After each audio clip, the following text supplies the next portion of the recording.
Oi! Hoje é a resenha do conto Dançarinos na Última Noite, de Milton Ratum, aqui do seu livro A Cidade Ilhada. Terminamos enfim esta coletânea de contos. Quando se casaram em abril de 1988, Porfíria e Miralvo foram morar nos fundos da mansão de um cambista. Não gastavam um centavo para dormir na edícula e comer na cozinha da casa grande. 2 anos depois, receberam uma notícia que os deixou abalados. O patrão decidira mudar-se para Brasília. Assim começa Dançarinos na Última Noite, de Milton Ratum, que conta a história, obviamente, deste casal aqui, a Porfíria e o Miralvo. E, aliás, é basicamente isso em toda a toada aqui deste conto. Essa necessidade de terem que arranjar algum outro lugar para viverem e até para trabalhar é o que causa alguns transtornos ali na vida dos dois. Mas o que realmente essa mudança causa na vida deles, eu não vou dizer, porque senão estraga a experiência de quem ainda pretende ler este conto. Minha avaliação do texto. Pois é, chegamos ao fim aqui de A Cidade Ilhada e mais uma vez, com esse conto, o Milton Ratum nos dá a sua grande característica de sua obra, que é o saudosismo para com sua terra natal. Eu já comentei isso várias vezes nos outros vídeos aqui desse livro. A maioria dos protagonistas de suas histórias estão com saudade lá de Manaus. É sempre Manaus. É até meio repetitivo, né? Mas para mim não chega a cansar. Talvez algumas pessoas fiquem meio chateadas, podemos dizer, né? Tipo, ah não, de novo, ele está lembrando de Manaus. Bom, ele é um grande escritor manauara, a gente pode até dizer que ele é um pouco regionalista nesse sentido. Mas como eu disse, para mim isso não cansa. E de vez em quando ele se valeu de outras localidades, por exemplo, Japão, né? Ou Bombaim, enfim. Mas o importante é o saudosismo que existe e às vezes motiva os personagens. É o caso aqui também desse casal, da Porfíria e do Miralvo. Eles têm saudade de Manaus porque lá eles tinham uma vida melhor. Quando se conheceram, eles eram dançarinos, eles adoravam dançar. E no momento aqui lá no Rio de Janeiro, onde estão vivendo, que a história começa, eles não estão nessa situação, né? Porque os dois têm trabalhos diversos, ela trabalha ali dentro da casa, ele trabalha fora, faz um bico a mais lá para o cambista, fazendo umas certas entregas misteriosas, né? Mas, então eles estão bem distante do que eles tinham antes. E claro, quando eles estão nessa situação complicada, que vão perder a casa e também vão perder o emprego ali em volta, eles querem ir junto com ele lá para Brasília. Uma ideia da Porfíria, aliás, né? Mas, aí vai um pequeno spoiler, o cambista não topa. Ele fala, não, lá em Brasília eu vou estar num lugar um pouco menor e não quero um casal junto comigo. Se for só você, ou você Porfíria, tudo bem, eu aceito.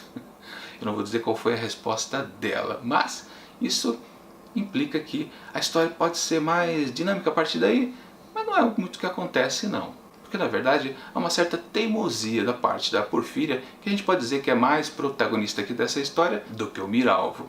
E essa teimosia dela faz com que algumas coisas que vão acontecendo, que podem tirar ele da situação difícil que eles se encontram, na verdade ela diz que não, vamos curtir a vida, não sei o que, precisamos viver aqueles grandes momentos, e fica meio martelando isso o tempo todo o texto. E aí eu posso dizer que eu não me identifiquei muito com isso aí não, porque isso está relacionado ao saudosismo lá de Manaus, mas para mim não me soou interessante. Talvez por estar relacionado mais pela dança, que eles dançavam lá naquela época e querem reviver isso, mas a Porfíria quer mais curtir a vida, fica uma coisa que parece estar desconexa no fundo.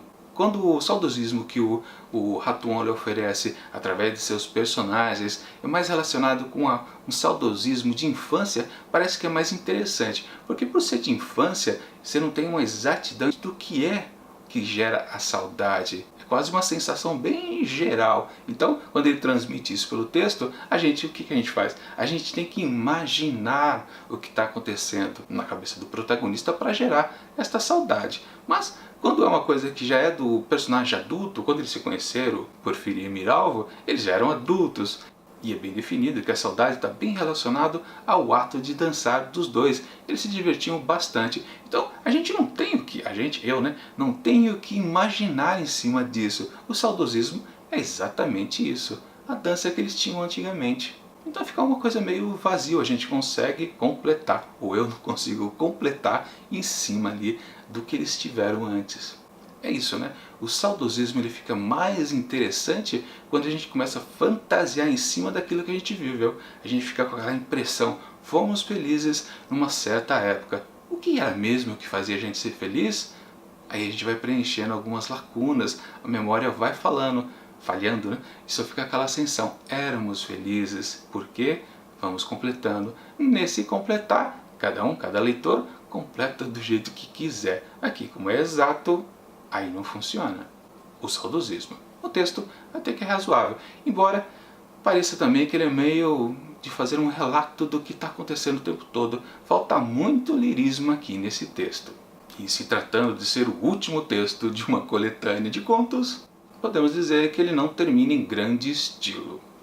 Aquela coisa, né? Sempre é bom ter um bom conto na abertura do livro, também um bom conto no fechamento, porque você tem aquela sensação que tudo foi bom, né? O miolo pode ser mais ou menos.